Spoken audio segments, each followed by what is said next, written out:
Alors, on va démarrer notre vidéo. Ma première question, présentez-vous avant tout et après une petite introduction sur le plan bleu.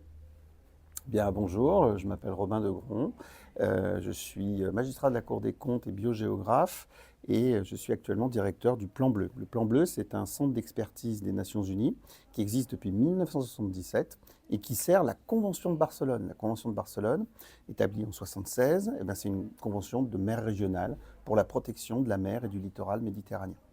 Le plan bleu, avec d'autres centres d'expertise et sous l'autorité du plan d'action pour la Méditerranée du programme des Nations Unies pour l'environnement, qui est cornaqué à Athènes, par Madame Tatiana Emma, eh bien, il est d'une certaine façon un peu le think tank de la Méditerranée, avec une fonction première d'observation. On tient les statistiques de la Méditerranée, donc on essaye d'avoir une vision, tout un tas d'indicateurs de développement durable, de cartes sur la Méditerranée, donc connaître le terrain. Ensuite, on essaye de comprendre ce qui se passe. Donc, on fait beaucoup d'études avec des scientifiques, spécialistes du climat, de l'environnement. Et puis, nous-mêmes, on apporte notre propre expertise.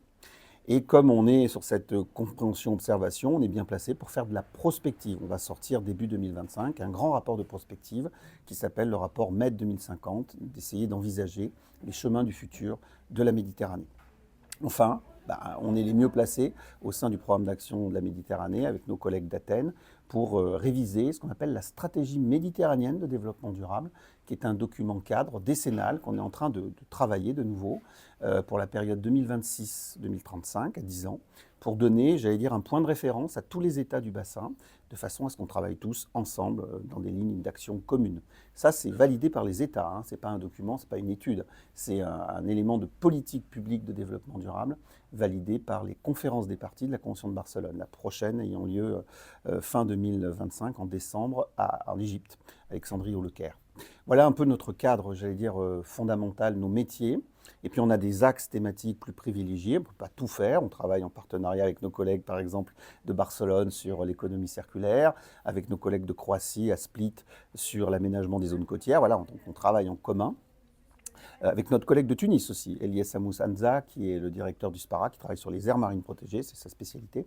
Nous, nos spécialités thématiques, c'est l'eau, le grand cycle de l'eau, c'est la biodiversité, en particulier la forêt, qui est un élément important du grand cycle de l'eau et du paysage méditerranéen.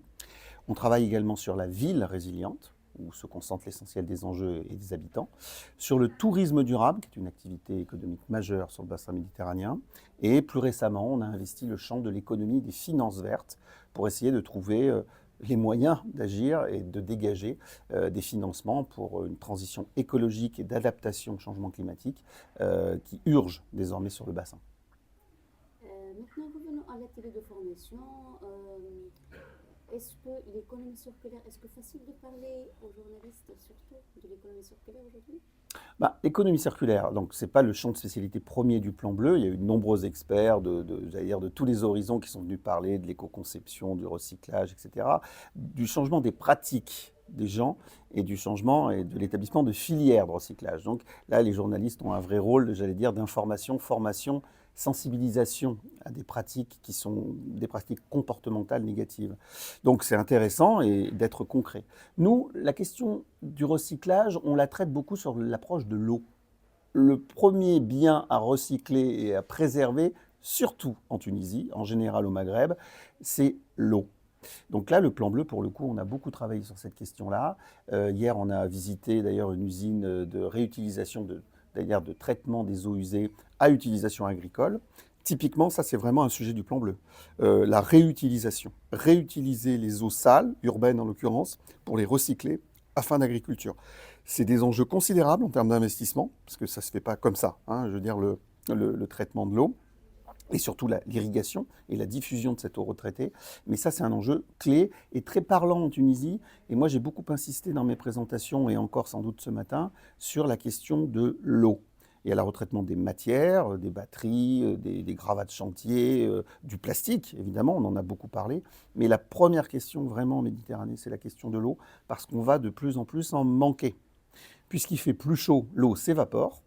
Et à l'automne venu, elle retombe de façon torrentielle, ce qui fait qu'on a dans l'année soit des excès d'eau qui posent des problèmes de sécurité civile.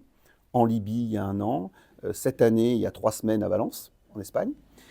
Soit on a des déficits hydriques très tôt au printemps, a fortiori à l'été.